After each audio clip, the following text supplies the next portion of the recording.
Howdy, y'all. Welcome to Behind the Scrim. In this show, we look at the other half of entertainment. In this show, we look behind the scrim and talk about it. What is it? Well, it is your experience through our guests' creations. In this show, we'll talk about the concept of it, the challenges of it, and how it all came together. So without further ado, I'm thrilled to announce our guest today, Jamie Wellwarth. Alrighty, y'all. We are here today with Mr. Jamie Wellwarth. Jamie, thank you for coming in. Oh, Drew, thanks for having me, man. This is great. Well, I'm excited to have you.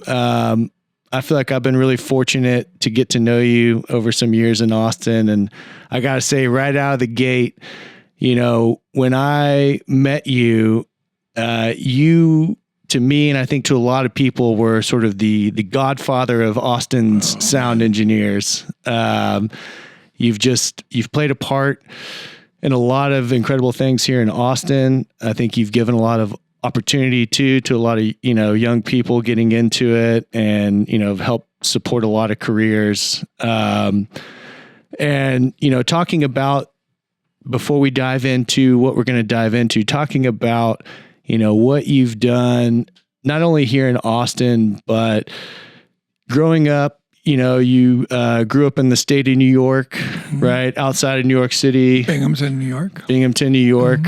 What was the scene like there? Like, was this something that you always knew you were going to be getting into in terms of production, or what was the scene? No, I played music. I played punk rock, and we played in a lot of, you know, basements and backyards. And I just was fortunate to have enough money to buy a PA, thanks to some outside, maybe illegal activities, whatever. But I was able to buy a PA, and I had an old PV SP3s with, you know, a power amp, and I don't even remember what the console was back then. It might have been a PV, or it was an EV or a PV, one of the two. But, you know, this is 84, 85. Oh, yeah. And it was... and these are like those PV monster speakers, right? I mean, they're heavy as fuck. Speaker with the horn, and, like, you know, back then I was able to carry one myself, but that not now, you know. But we would lug these around and have punk rock shows, and, you know, I had a studio called Dungeon Studios, where I had an 8-track reel-to-reel machine, and I did a bunch of records for friends in upstate New York, and my own bands would record, and we would rehearse. You know, it was a rehearsal place as well. Lots of bands coming in and out, but it was like a, you know, epicenter of punk rock in upstate New York. You know, we would go back and forth to the city a lot to CBGBs and, like, hardcore matinees, and, like, just, you know, what we saw in the city coming back, bringing it upstate, was like, oh man, this is, you know. And it just, Binghamton is a smaller town, sleepy, you know, industrial wasteland kind of thing. There was really nothing going on, but we created a music scene that wanted to, you know, sustain itself or whatever. And I was one of the guys that had a PA that was able to go do some of these shows, and it built up to, you know, at one point I had a truck and a van, and I had, you know, big column speakers and, you know, racks of amps, and, Yeah. you know what I mean? Like, just, you know, and I would go do all these things, and I don't know, it just built it. So when was that moment of your, you know, starting out musician, you know, then you're kind of the guy who now has the gear? Was there that light bulb moment that went off in your head of, okay, now I really am production, now I really am sound? I don't think so. I think I really just wanted to play music. I really wanted to be a musician. I wanted to be a rock star or whatever. I wanted to be able to support myself through music one way or another. And I always had the studio as part of that, and the sound company, which was Dungeon Sound, as a way to support the music part of not having to get a straight job. I just didn't. There was no way. I mean, I washed dishes when I was 17, and that was the last straight job I had. That was it. I've always done music since then. And being able to do that, I'm really grateful that I am able to be a sound engineer, production manager, whatever that is. Like, I've done a lot of jobs inside the music industry nowadays, and I still play music, but it's not the way that it was. Like, music first, playing music first. And then, on the weekends when I didn't have gigs, I'd just go do these other gigs to try to, have enough money to pay the rent in the studio or do the record, or you know what I mean, to put out the record, the tapes. Right. It went from your illegal hustle to your legit hustle. So, I mean, I guess it's the, statute of limitations are out, but there was always a little bit of illegal hustle going on there regardless. Nothing was legal back then, like any of the extracurricular things, you know what I mean? So, yeah, I think most of us are guilty. Sure. I mean, I think it's still illegal here in Texas, but I know that you can go get it at 7-Eleven or whatever, but in some THC, right? Yeah. That's so bizarre. But anyway, back then it was definitely illegal in New York. So anyway, I think that funded a lot of stuff. But the sound stuff, I just realized that I think I got better. And I just started getting better and started really realizing what frequencies did and what power amps did and, the plumbing of plugging things in and how everything went. And like, just realizing bands were starting to ask me to come do sound for them when they were going on tour, and like, going in different venues, like in going into New York, into the city, and playing, these different venues like Roseland, and like doing sound for some of these bands, and like meeting other bands with crew guys or whatever. It was like, oh, that whole world. It just was like, oh, I could do that. I do this. Right. You know what I mean? I am this. And I think the music part was like, I just didn't think that as a sound engineer, I just always, even when I moved to Austin in 99, I came here as a musician. Like I always was just going to be a musician, and, it's just, I think it switched about 18, 19 years ago when I just was like, oh, I was touring doing sound, but it was always like, oh no, I'm going back to my band.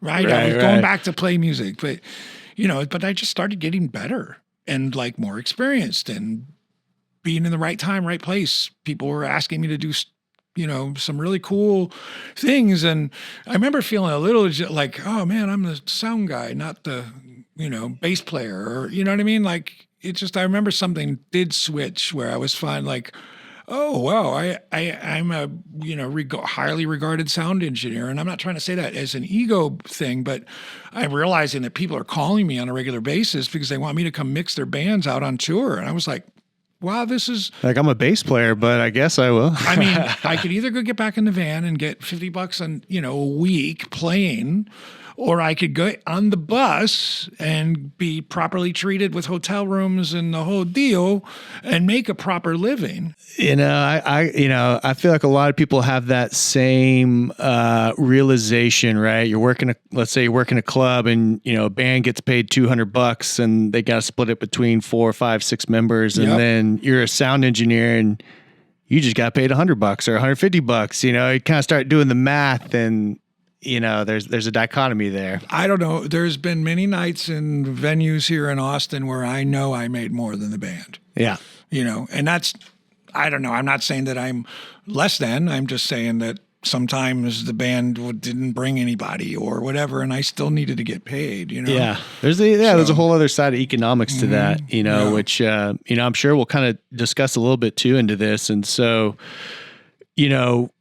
kind of just to paint a little bit more the picture of, where you came from to get to where you are today. So you're in New York, and then, you get the call to go on tour with Jane's Addiction. I was in Austin at the time. You were in Austin. Okay. I was in Austin. I had been in Austin. I mean, I've been here since 99. So when I got the call for Jane's, I was already pretty much as a proper touring guy anyway. But when I got the call for that, honestly, Kevin Lemoyne had put me up for the gig. He mixes Green Day, and he was a local guy. But when he called me and said, "Hey, do you want this gig?" I thought he was fucking with me. You know what I mean? I thought he was literally kidding with me because I don't know if you know, and not many people know this, or maybe they do, but Jane's Addiction is one of my favorite bands. So as a band, my band, Tate's Baby Lives and Timid Demon, both those bands were art rock bands in the same concept as what Jane's did. And me and the singer John, who's my brother to this day, we went and sat outside of Saratoga Winners or Saratoga outside of Albany to meet Perry, to hand him a tape of our band because we love Jane's Addiction so much. So fast forward, 25 years, when I got that call, I was just like, man, this universe is crazy. Like, I've always believed that the universe is conspiring to do good things, if I'm plugged into that. But that was one of those things, like, you realize that your dreams can come true. Hey. And then dream bigger. You know what I mean? Like, right. That kind of thing. Like, the Jane's, which I did the 25th anniversary of Nothing Shocking, and I did the 25th anniversary of Ritual. De La Habitual. So, incredible. 3 years or something 3 years like that. on the road with them doing that. All over the world. Yeah. That's wild.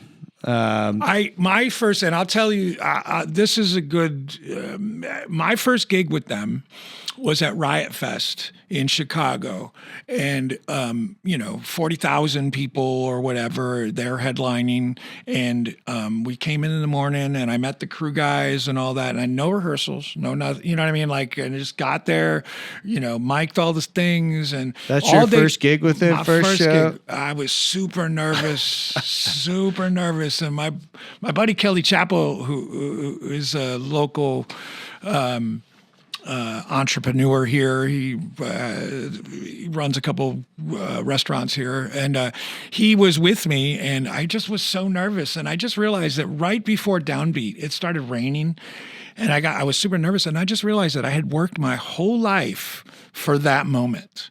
And I realized I knew every song, every move to every song. I had prepared myself in a way that the nervousness and as soon as the band came on, and I just was like, oh, this is the best. Like, it just, this is what it's all about. You know what I mean? Like, just realizing that, again, like, the universe provides in a way that, the dream is right here, and I'm present in this dream, and it's mine. You know what I mean? Yeah. I'm not living anybody else's dream. I am fully present in my own dream, experiencing my life to the fullest.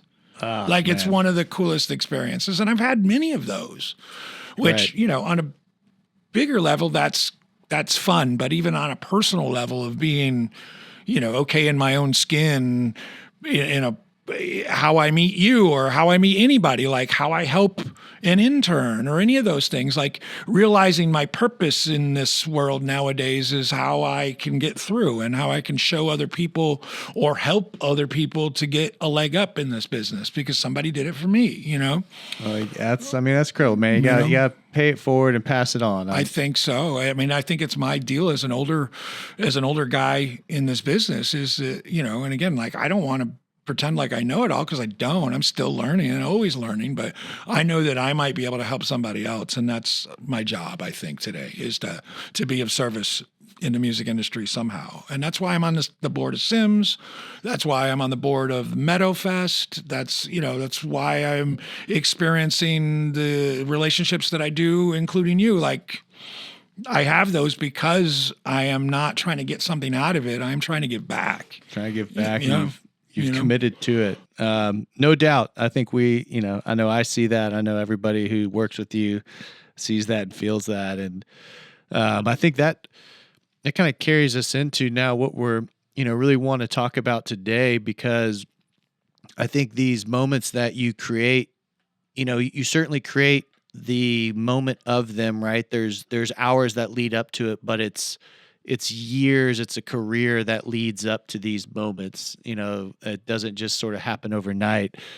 And maybe it does. It didn't for me though. Yeah. I don't know. Is there like a one-hit wonder sound engineer or production person who like gets it overnight? I don't know. I feel like you got to know it. You can't. I think that's it. I have met kids who have like just gone straight to the bus and have never traveled in a van, like never had to slug it out on, guest consoles, shitty, rewiring PAs in shitty venues, or, you know what I mean? Right. I've met people like that, but I know that's not my experience. My Right. experience is, being in the smelly van with a bunch of unwashed dudes, you know what I mean? And like, going into venues that you stick to the floor and you're like, oh, this is wired out of phase and you have to wire the subs back or, time align it on the old DBX and, whatever. Like you have to kind of redo the whole PA to make it sound properly, For a night, yeah. Yeah, just for that night. So that's certainly a foreign concept, I feel like, these days. Especially in the analog world too. You know what I mean? Like, yeah. Making sure that everything's inserted properly or, everything's in line properly and cables are all working. Cut from a different cloth, I feel. A little bit. Well, what I want to dive into now is a particular event that you helped bring together. And this was Arlyn Studios, their 40th anniversary bash. Mm-hmm. And to kind of give our listeners, to kind of paint the picture for them. So Arlyn Studios is legendary Austin.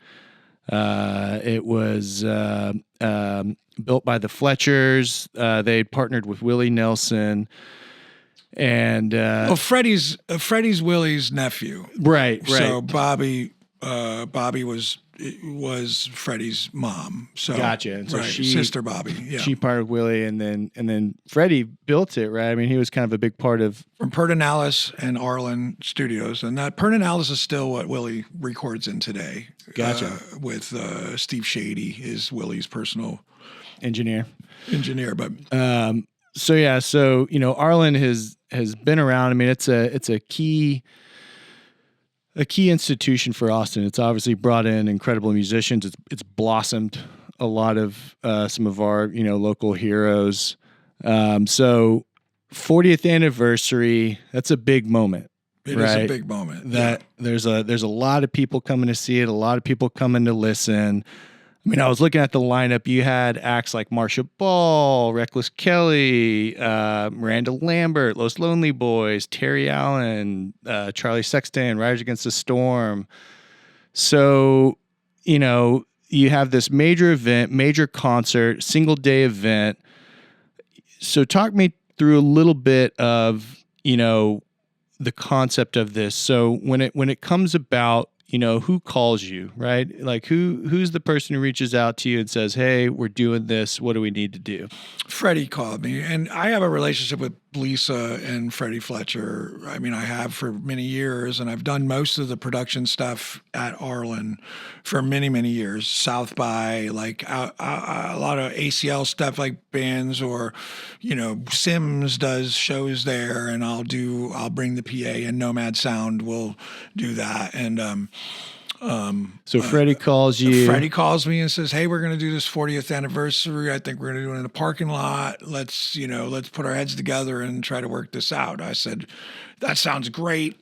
Thank you. Can't wait to be a part of this. Let's get into it, And so there, so he says, okay, we're doing it in a parking lot, right? So then where does your head start going? You say, okay, I need a stage, we obviously need audio, we need lighting, we need crew. What's that effort that goes into those logistics? How long does it take to sort of start pulling some of those specs together? Well, it took months. To figure out where everything was going to go. And now once Nomad Sound is involved, which I represent Nomad on everything I do today, that's, incredible production company. Every place that I go and any of the venues that I work or any of the touring I've ever done, it's always been Nomad first, forward relationships. That's kind of what I do. Anyway, so Freddie calls me. We get in a meeting. We started. And Autumn Rich is also involved.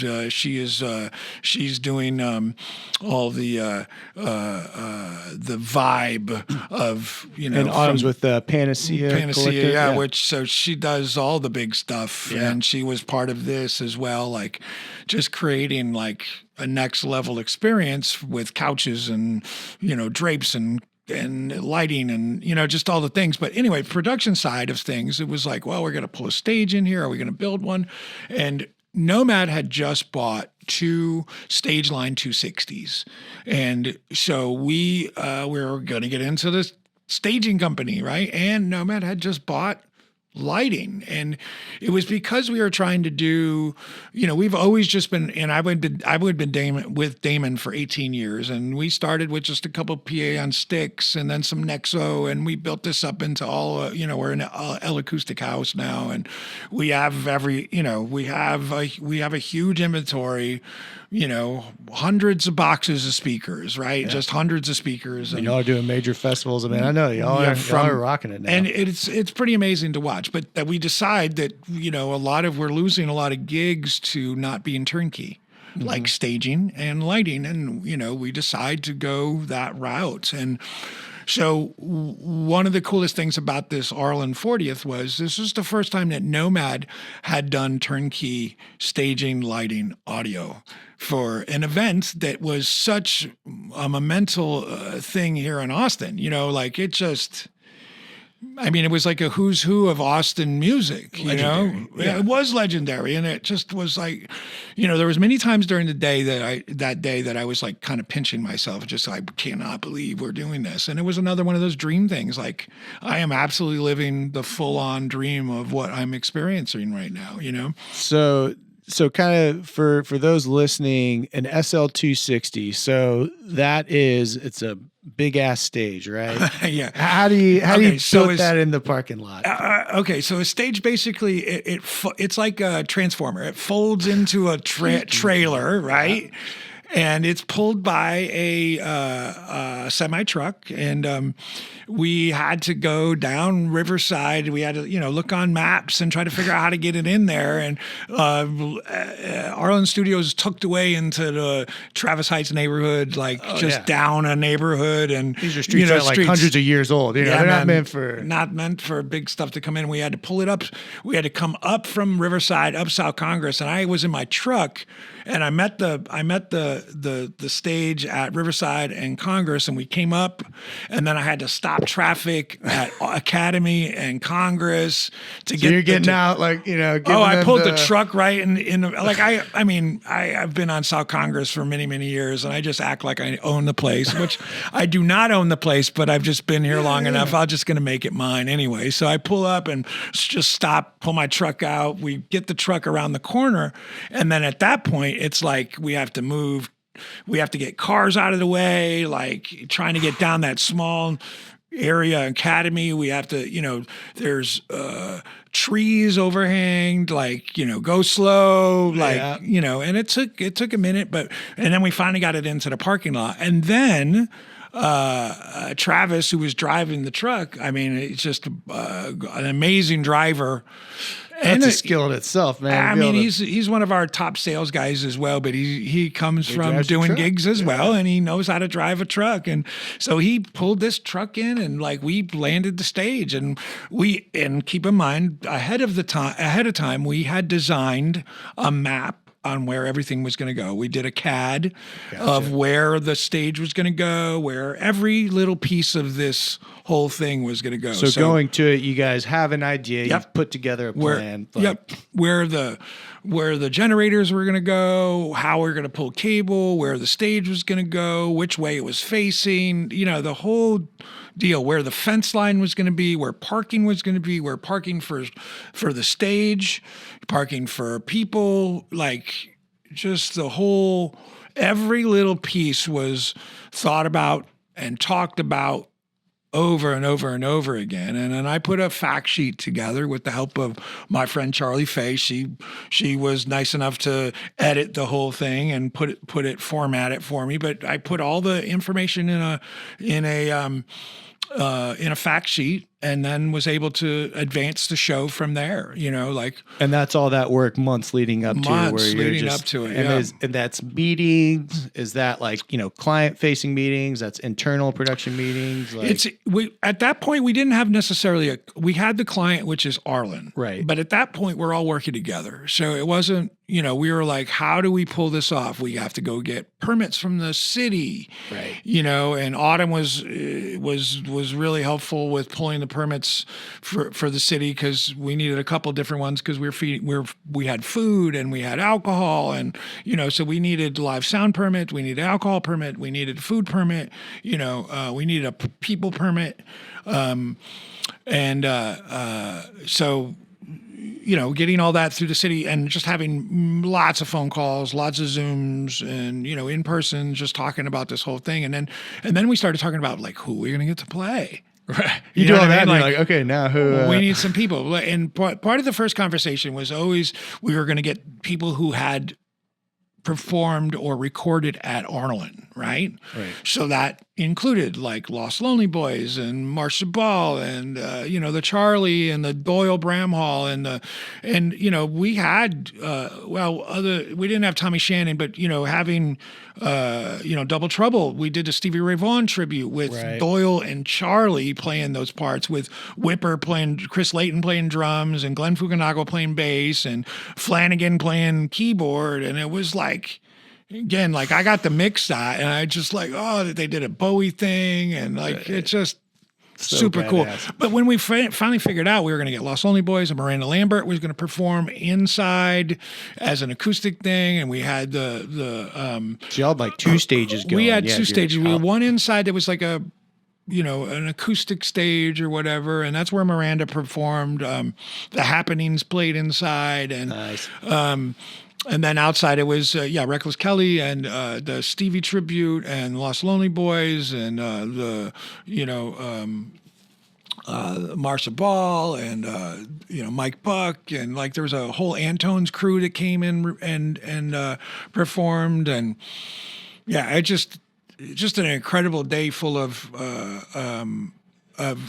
Austin greats. I mean, it was like the who's who. Yeah, these aren't people coming from out of town. This is like who we have in the city. And you looked around and you just saw all that what Austin was at that. And just many times I just look around and you see all your friends and then you see your friends who are family and, people that you would see, in your backyard or, at the Continental Club or Sea Boys or, wherever you're just hanging out on, but these guys are all rock stars outside of Austin. Right. Like it's just the who's who of Austin music. And it was just an incredible, but so then we land the stage, and then again, like this is the first time that Nomad was able to have a full turnkey, and so that we put the lighting up and we pulled the stage out, and we had an L-acoustic, rig inside and an L-acoustic rig outside,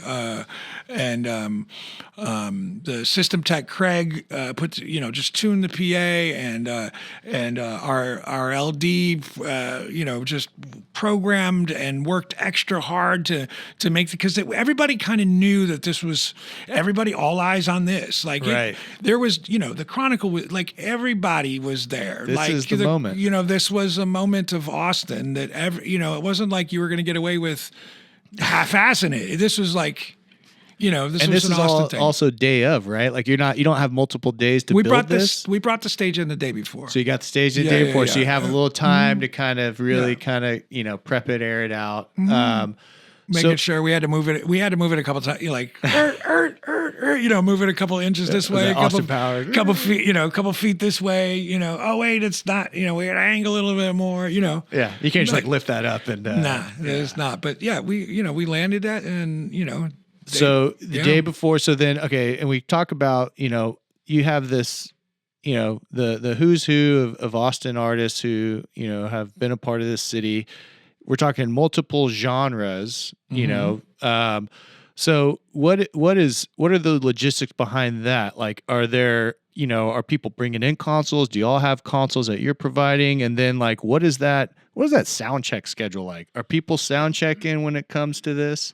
So Sound check schedule. Well, all the consoles that we brought in were pre-approved by like Reckless Kelly, Lost Lonely Boys. And is that you advancing? Yes, So you're me communicating telling with them, the artist. hey, let's get a console that'll meet everybody's needs, which was we ended up using the Allen Heath.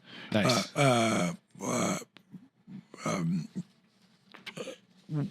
Hold on, I'll pull it up here. Yeah, the Allen and Heath stuff, I feel like that's been really doing a lot of work these days. It's, it seems like it's starting to replace some of the old guard with the Avids and those kind of things. Oh, for sure. But we went and then we went and made sure that the consoles that we were going to use were friendly to the engineers that they were bringing. So we were doing the S7000 at front of house, the D-Live, and a D-Live S5000 in Monitor World, right? Okay. With a CDM 64 head amp on stage, with a split. So, Reckless Kelly said they were okay with that. And with Steve Earle was performing with Reckless, which was cool. And then the Stevie tribute, which I mixed, I was fine with. The Terry Allen, I mixed that as well with Charlie. And again, that was all. It was all rider friendly in the sense that I said, hey guys, what console would you prefer to use? Like, you guys are headlining Lost Lonely Boys, same thing. I talked to Chris and he was like, yeah, that's fine. That's great. So, we spec'd the console that we didn't have to move in and out. And so, and we were able to keep that was a single console at front of house and then your console at monitor. And most of the time, I mean, if you do a festival like that, which we do Levitation Festival, like Levitation, a lot of bands will come in and they'll be carrying their own consoles because they're on tour. And then you have to, we have to interface their consoles into our rig, which is, that's not hard nowadays at all. Like, it's just here's some drive lines and you get to go. Not your analog patch days. Yeah. So the PA is already completely tuned, and whether it's in Lake or P1 for the all acoustic stuff, like, just you can just have a mix switch of multiple consoles in that, and you just press a button. Here's your console and go. But yes, so I really tried to make it as easy on the Nomad crew that were there, as well as myself, trying to, get all the backline that was there. We had got sound check involved, and we got a backline that everybody could use. Mm-hmm. So we didn't have to move a bunch of stuff. And for the most part, everybody used the backline except Lost Lonely Boys had to use their own stuff. So we had to do a changeover with their stuff, which is totally fine. But again, like, spec'd out drum kits and bass rigs and guitar rigs, all this going back and forth with the bands and saying, what works for everybody. Oh, you want a Fender, a reverb, or you want the Trace Elliott bass amp or the SVT. So will you use an SVT? Well, can you use an SVT? Like, so we got everybody putting that puzzle together, which is just making sure that everybody can, and then if we got multiple amps, well, we got this one. Oh, Charlie wants to bring his, which, yeah, of course. Doyle wants to bring his, he wants to use this one. Great. Bring your stuff, whatever, So you're putting together, so you got backline, you got production, putting it all together. Now comes, how do you organize, all of these artists in a schedule? How long does that take just to put together a schedule for something like this? Well, who needs to do a sound check, right? Like, that's the other part. Like, people are like, who wants to do a sound check? Now, luckily, Lost Lonely Boys didn't want to do a sound check, so that worked out pretty well. They wanted to get on stage and just make sure that all their stuff worked, so we didn't have to go. Are they bringing in their own sound engineer? Were they a band that brought in their own engineers? Yeah, Chris Connolly came in. So we did some sound checks in the morning and just made sure that everything was plugged up, and then we did the whole huddle up with Sarah and monitors and our patch person and Craig out at front of house, and we all put together, and then we wrote out like where everything is going to be, like, channel 21 and 22 are going to be stage right guitars. 20, this is going to work for the guest engineers for Reckless Kelly, where we patched one for one to their scene or whatever that looks like. And so like talk a little bit about your team in that instance, and for the listeners to kind of understand, how many people are a part of this production to kind of get it optimal day of. You mentioned you have a patch person, you have a monitor engineer, you have front of house engineer, stage hands. How big is that team? Well, our Nomad was an LED So you have lighting a designer. lighting designer. Our schedule, so like the Ode to Austin started at noon. So we weren't able to do any really sound checks except Lost Lonely Boys. Again, they wanted to get up on deck and make sure that everything worked. And, Charlie wanted to get up and make sure that all his gear worked. And then we checked the Ode to Austin, which was Mike Buck and Yves Bonset and Marsha Ball and Speedy, rest in peace, Speedy Sparks, and John X. Reed. And, this ode to, old school Austin and some of the OGs. Yeah. Riders Against the Storm, Sean Somm, Terry, the Allen family, Reckless Kelly with Steve Earle with Rex Kelly, and then the All-Star Tribute, which was that was a Charlie Sexton, Doyle Bramhall, Chris Whipperlayton, Glenn Fukunaga, Mike Flanagan, on keys. Yeah. And then Lost Lonely Boys, and then Lost Lonely Boys kids did Chris Taros.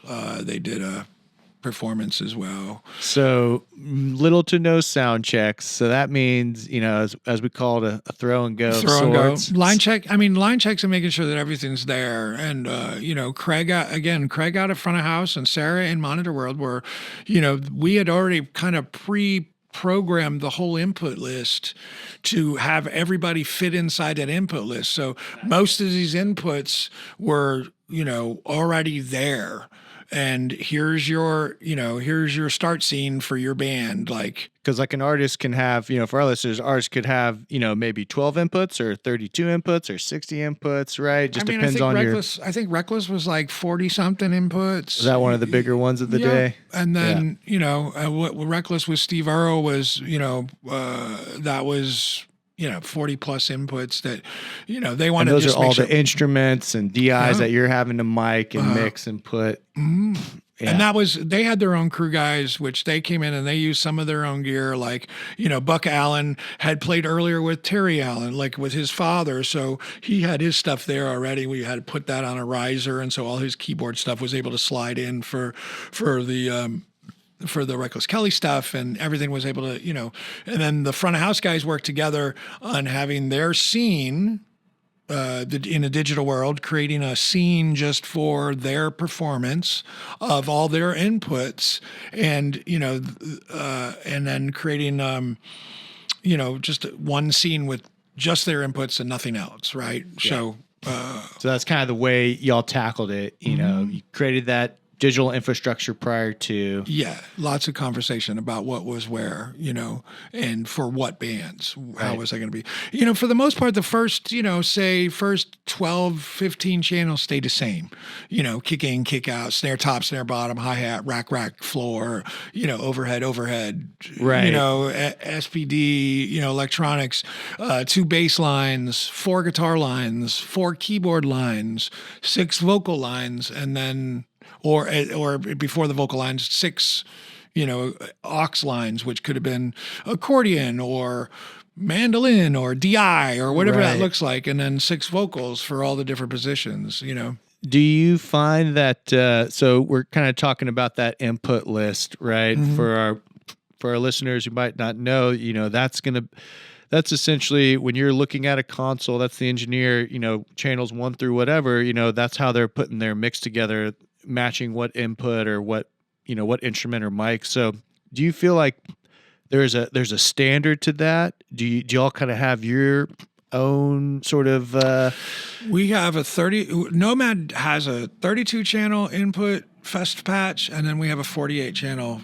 fest patch, which that kind of is sort of ingrained into the team, when they're there. So everybody more or less becomes muscle memory of knowing, Yeah. what's what. And most of the time it's like, channel 17 is always going to be an aux line, or, channel 24 starts vocals, or, you know what I mean? Yeah. Like that's something that way everybody's kind of on the same page. Well, imagine you have to, because so kind of going to the show, and maybe these are kind of now talking in, some of the challenges that come with a complex show like this.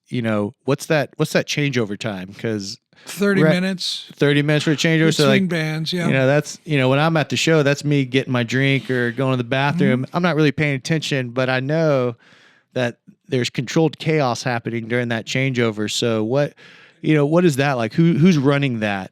Me. I was stage managing and production managing as well. So on top of having these bands being on stage and changing over, we had a plan. So each band, we had input lists advanced, like who's all playing what. And we knew where they were going to go on stage, which is a stage plot, right? And we had all that information ahead of time. And again, Nomad and we all put our heads together and we said, this is our game plan of how we're going to do this band and this band and this band. And then when showtime came, we had MCs each night, each changeover. We had people coming up on stage and talking about Arlyn, and we had Sims there, and we had Ham, and we had, we had different people talking about Arlyn and all the cool stuff that they've seen and experienced. And I got to talk about Arlyn, and I got to talk about Sims, Nice. and I introduced, Derek from Sims to talk about what Sims does. And, again, like anybody outside of Austin, Sims is a foundation here that provides mental health and recovery support to musicians and crew members here in Austin, which we are so grateful to have a part, which I'm on the board of, and I am just incredible. We do such good stuff in the world, and luckily we don't always have to talk about it either. We just go help people, and we need money. Everybody needs money. We're, it's a nonprofit, so we do a lot of fundraising stuff. Nomad donates a lot of PA and time. I donate a lot of time to Sims to try to get, the message out, to raise money and for musicians who are in need. And that's one of the best parts about being here in Austin. Ham also Health Alliance of Austin Musicians is another, we don't, I know that Music Cares does some of that stuff in other parts, but Ham is specific to Austin, which is, if you play music here in Austin, they can help you get affordable healthcare, which, it's just most musicians do not have any of that stuff. Yeah. So, to have access to healthcare and to access to mental health and recovery services, by being a musician in Austin is something really special. And, I feel very strongly about, because I've been, both those organizations have saved my life many times over the years when things have been tough and troublesome, and, being able to pick up the phone and talk to somebody, being able to help others because of my experience to go out and call and ask for help and go, hey, I know where you've been and I know how I can help and I have access here. So, well, amen, man. I mean, that's one of the coolest things. So anyway, being able to introduce Sims and have those conversations and they were one of the benefactors there. And, that was it was a very Austin centric that I really believe that Austin, Austin, Texas is one of these special music towns that a lot of people go out from here and they get bigger. They get, gold records, platinum records, big tours, the whole deal. There's a lot of musicians who live here, play with a lot of different bands. But the stuff that happens, like say in the gallery or Sea Boys, and like some of these cats come together and play, and and they're just like having a good time talking about all the things. That's where all the like good stuff happens, and that's what's special about Austin. Is that we have all those things here. And so it sounds like y'all created for this event. You sort of recreated that environment, that intimacy environment, but at a pretty big scale. It was a big scale. I mean, it just was one of those things. I mean, everybody, there was at no point did anybody go, nah, I don't really want to do that.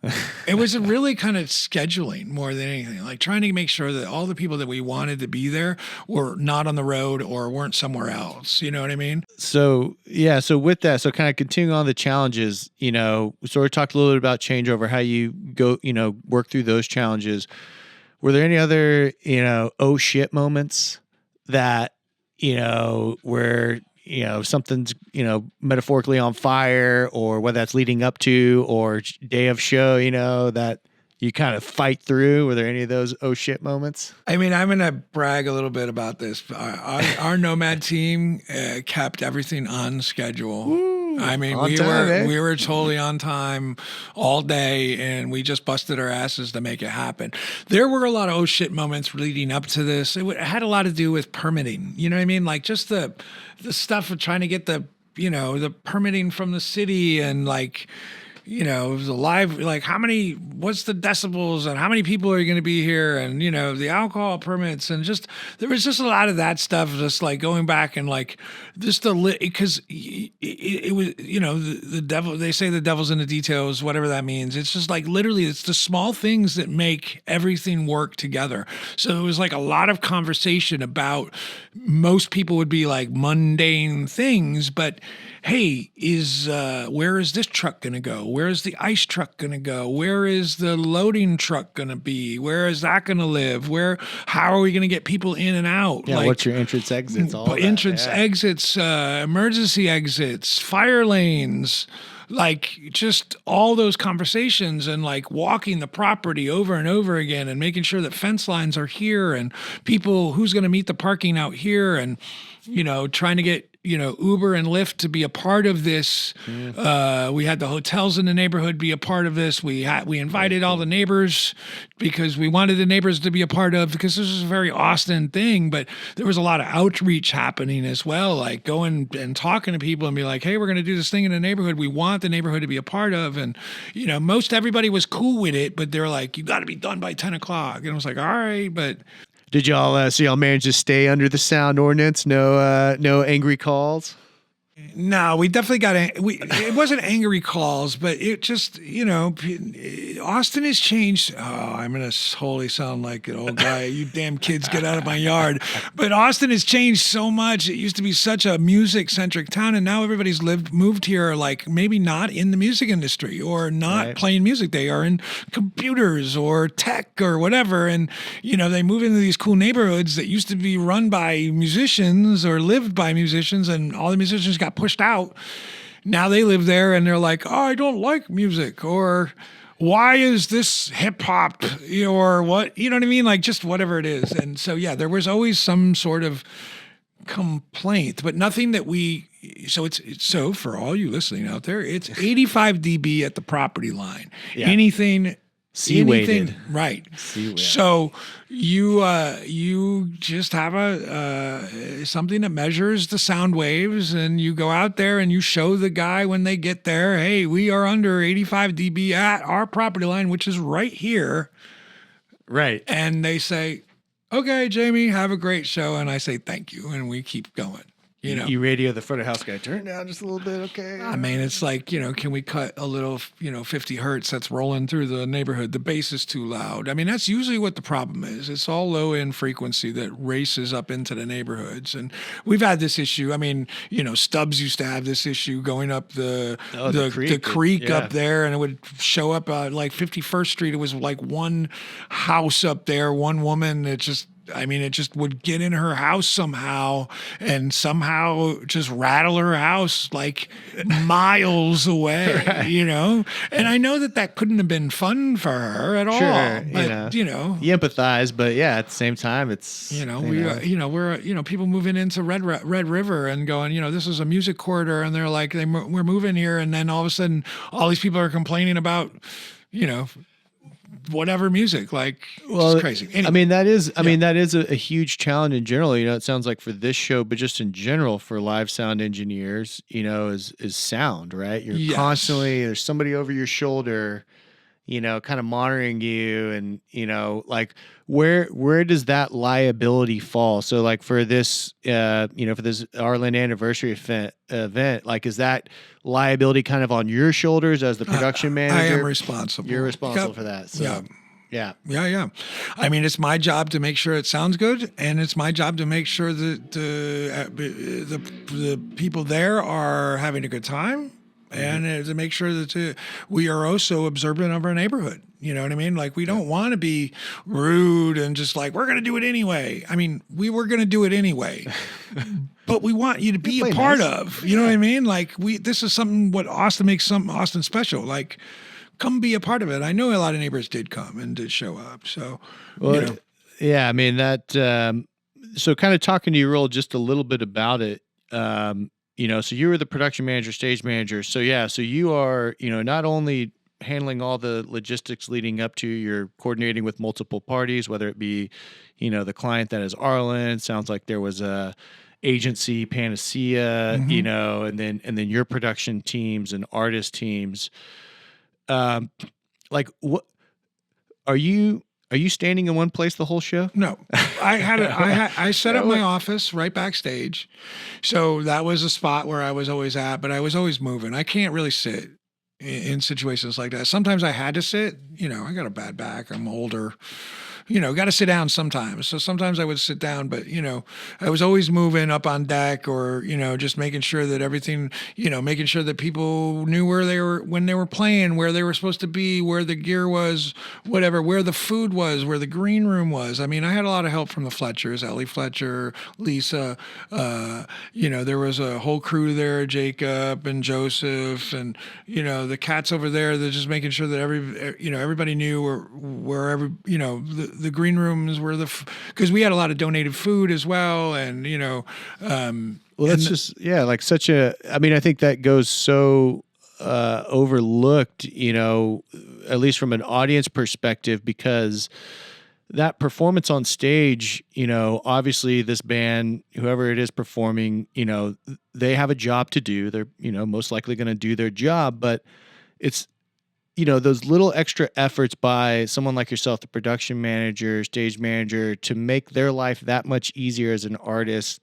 to then go deliver a performance. Well, part of what I love about Arlyn specifically is that they create a vibe as well. You go into Arlyn, it's not like you walk in and you feel at home in a lot of ways. And has everything to do with the person you meet in the lobby, which is usually Lisa Fletcher. Right. And she's just one of those warm beings who's like, come on, give me a hug.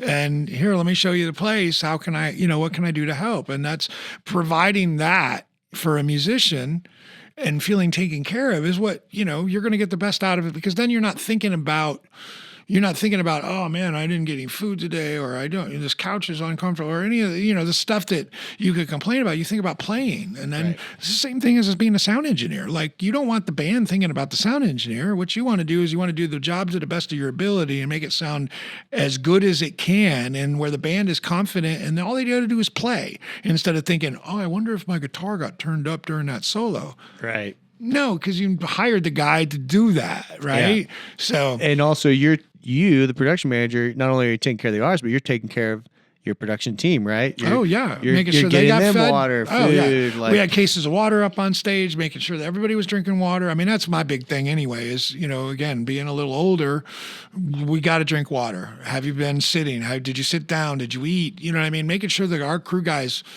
that's important to me as somebody, as a production manager, or as being on site as just an A1, as a front of house guy, or, A2 in a monitor world. I always ask, like, did you drink water? Did you eat yet? Like, making sure that is part of the conversation before we even get on site if we're going to go do gigs.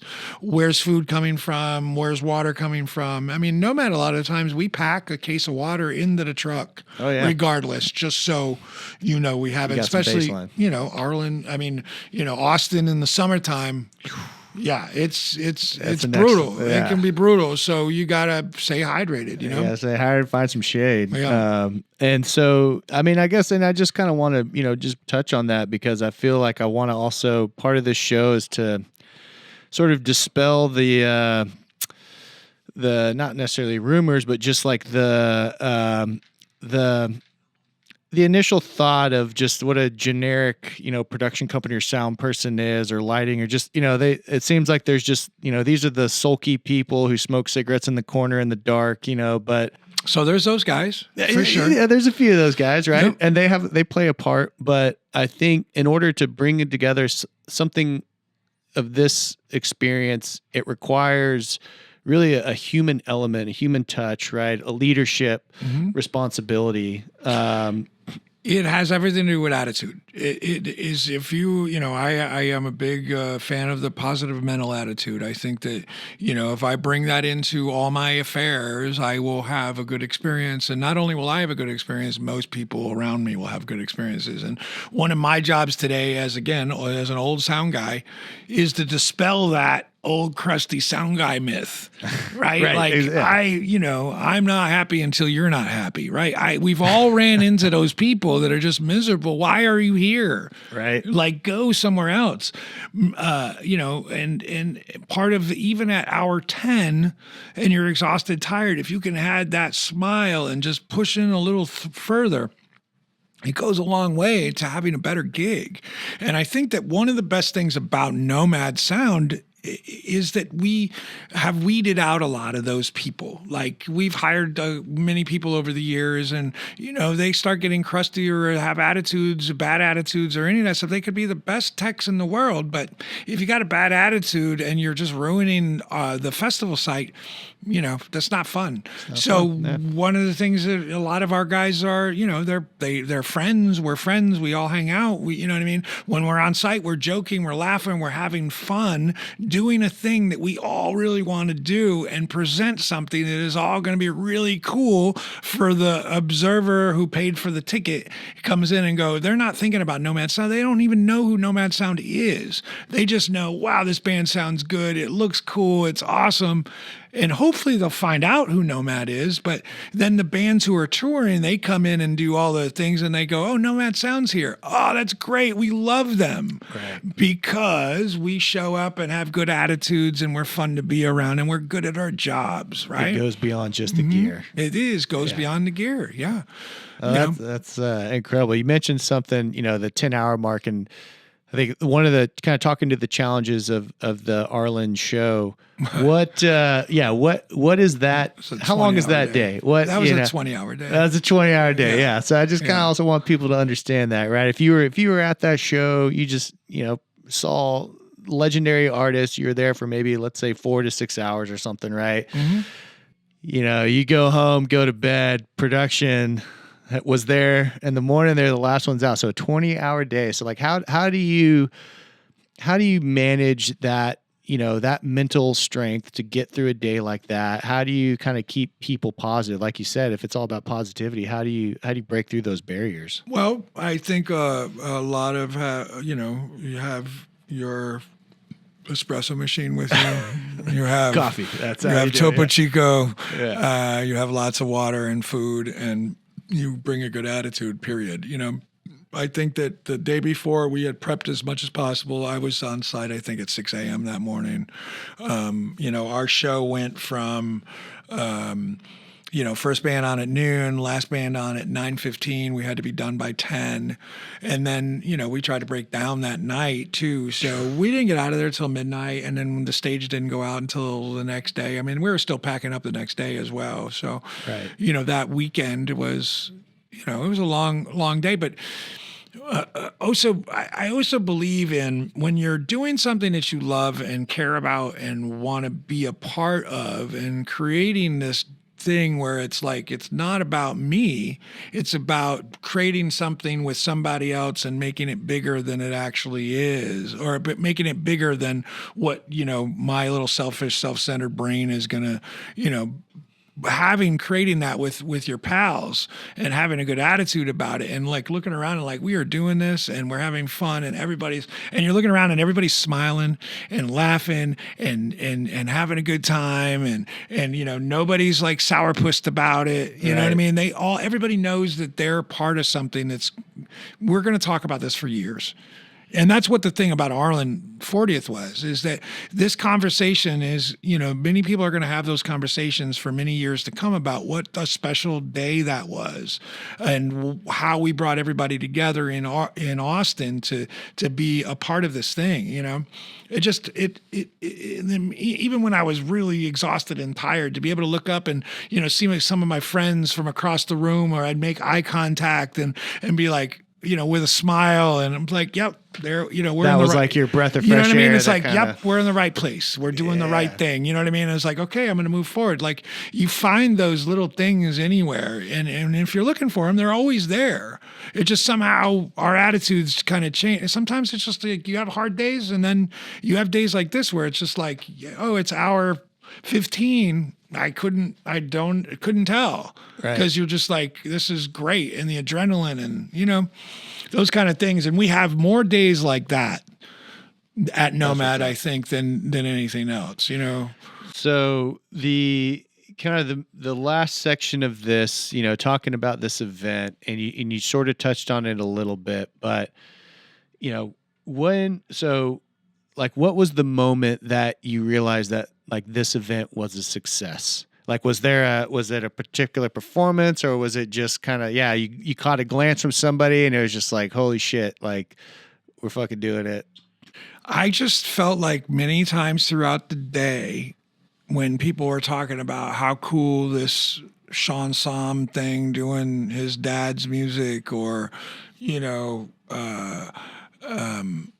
or when Terry was performing, and, these special, Charlie doing a thing, or, when they were doing the Stevie thing, and Doyle and Charlie going back and forth doing these solo, like, just, I don't know, man, people were just like, wow. Like, are you feeding off of, so you're feeding off the crowd, you're feeding off the performance, like that is affecting your... Absolutely. I mean, the music is what I'm here for. I'm here for the music, right? Yeah. I'm here for the music, and I want to be a part of that music and being able to create something like that. I think that all our engineers were feeling the same way. I feel like that they realized what their job was doing was creating this thing on stage that was having the audience go, wow, this is cool, and I'm so grateful to be a part of it. You know what I mean? Like, I'm not even sure. Like, I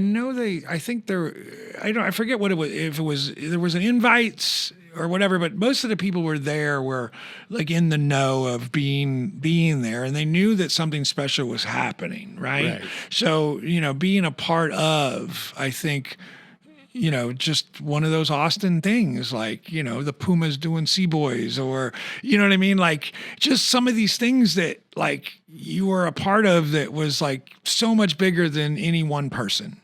You know what I mean? No one person could, like, I would never take credit for that whole day. It was so many other people being a part of that created that one person out front, like, going, wow, having a great time. It's like, that's it. That's why you did that's it. That's the guy, that woman or that guy or that person having the time of their lives, getting to see some of their favorite musicians play music.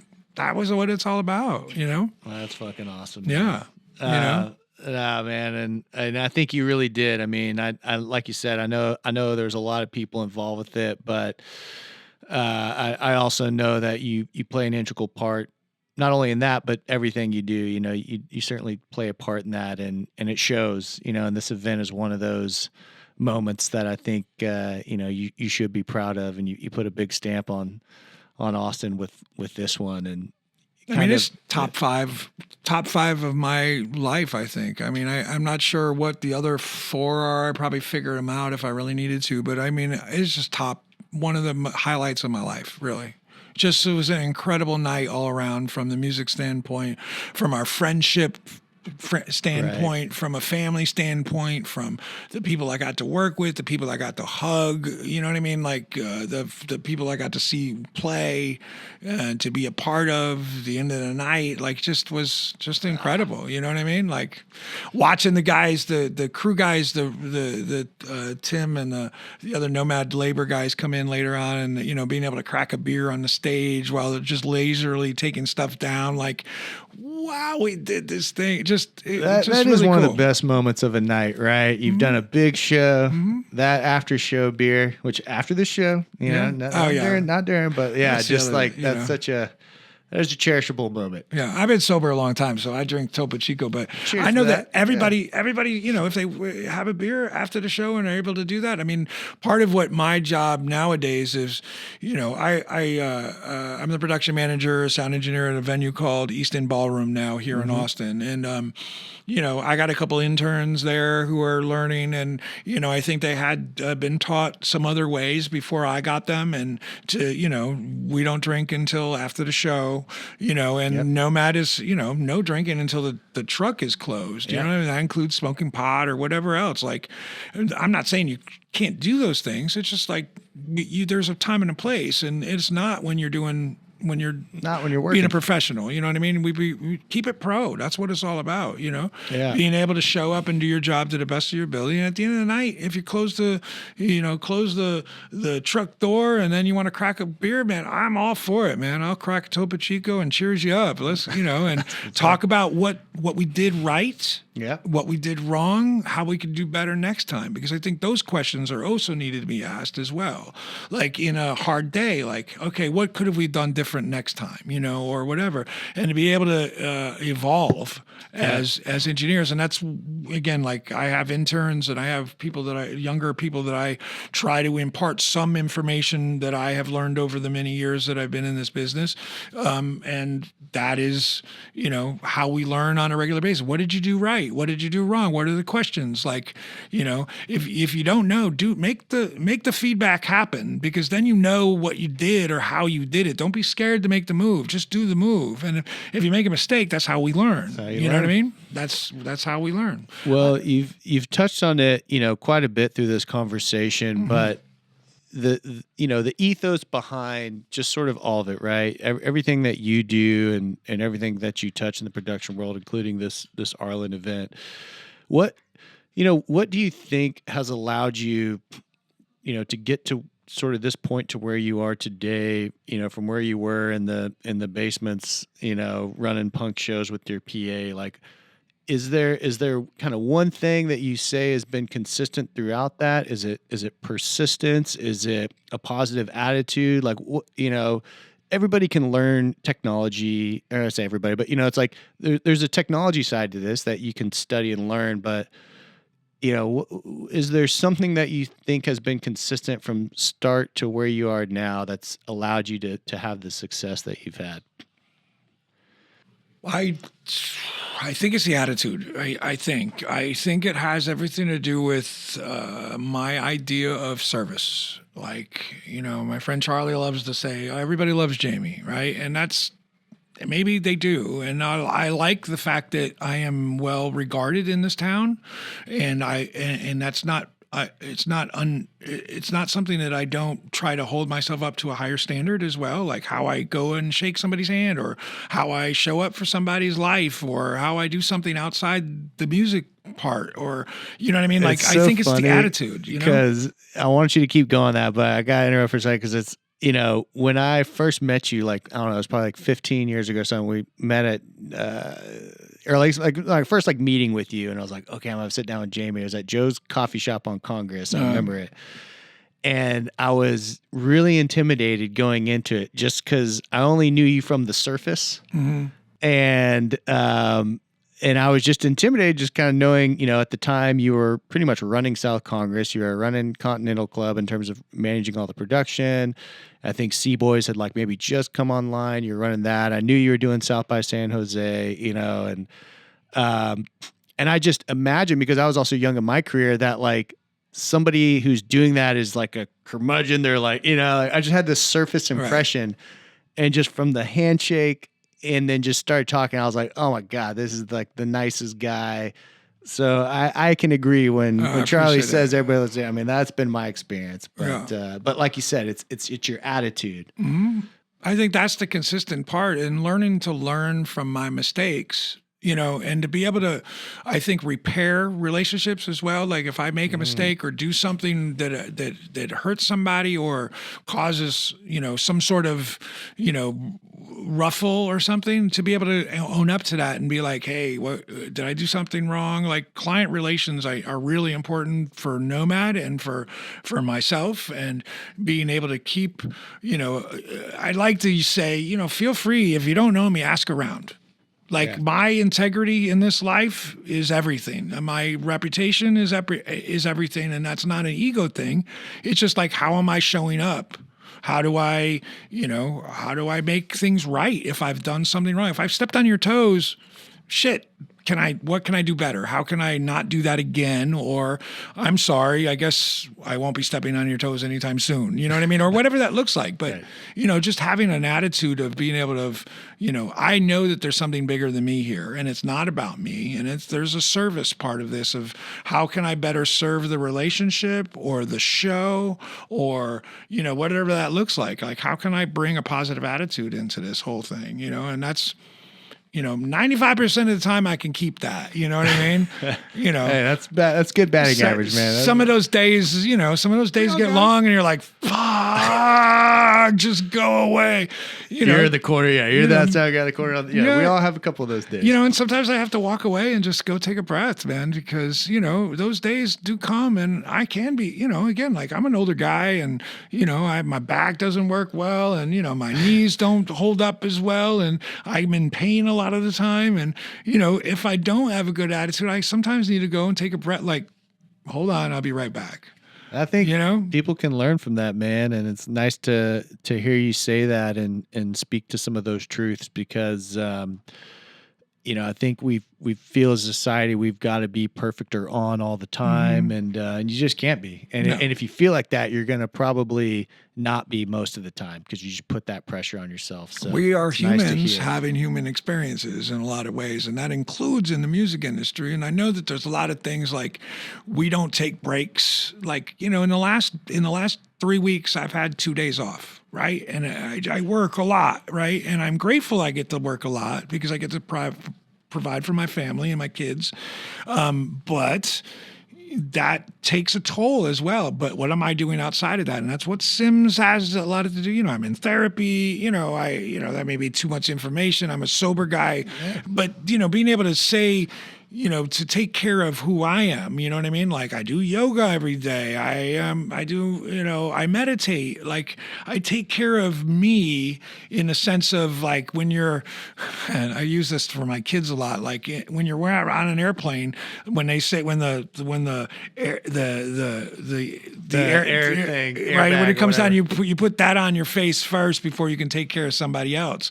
I believe in being able to take care of who I am and takes care of everybody else, you know what I mean? And again, like it just ain't about me. It just can't be, And I think if I bring that attitude of service into most everything that I do, I most of the time it becomes something bigger.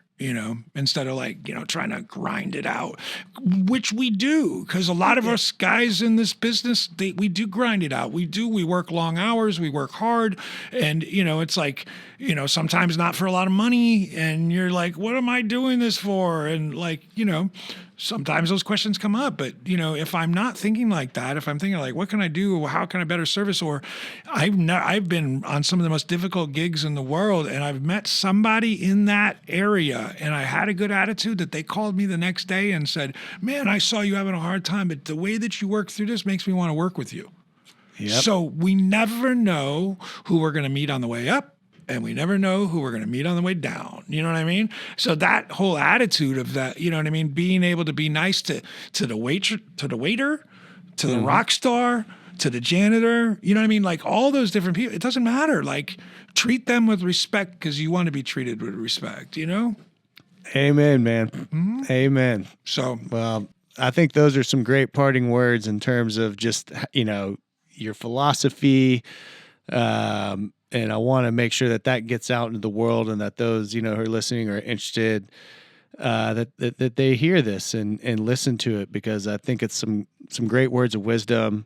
You've had a incredible career, and it's still, still going, Still and it's happening. got, I think you still got a long, beautiful career ahead of you based on just kind of whatever it is you want to do. You've put yourself in an incredible position. Well, I certainly hope so. And again, like I got to say this too, if any of the younger people are listening to this, part of my job nowadays is to be able to help younger people get in, to meet the right people, to have a career. And I'm always available to talk or, if, to bend somebody's ear to figure out what's next or what are those questions. I mean, I am definitely available for that. Take advantage of yeah, it, y'all. Yeah, if it's one of the something, greats. Yeah, so. Well, Jamie, thank you for taking the Sure. time to come in today. It's been an absolute pleasure talking about. We didn't even get to talk about rock star shit at all. Yeah, I know, man. No drugs, sex, and rock and roll. No. Yeah, it turns out, you can still have fun. Good, clean fun. Yeah. I mean, I think it's both areas, right? But, Right. No, man. Drew, thank you so much. I really appreciate you having me on. I think I'm really grateful for you even to think about me in this aspect and to create this thing. I think this is going to be really cool, and I can't wait to see where it goes from here. Especially considering like some of the stuff that you got coming up. I am really looking forward to listening. So, well, I appreciate that, man. Yeah. So y'all, please check out Jamie Wellwarth. Again, he's an incredible audio engineer, production manager. Works with Nomad. He runs East End Ballroom. So if you're down in that area, that's his new project and new home. I work at Emos too. And Emos, yep. I'm on Instagram, Sound of Wellwarth. If you're interested, come find me. He's also a vinyl nut, so he usually puts some good vinyl pics on that. So definitely check that out. Yeah, record collector. Sure. Yeah. Well, Jamie, man, thank you again. Thanks, Drew. Yeah. Rock on. Awesome. Well, that wraps it up, y'all. I hope you enjoyed yourselves. I certainly know I did. It was an enjoyable conversation, and we learned a lot about what Jamie does and what happens behind the scrim.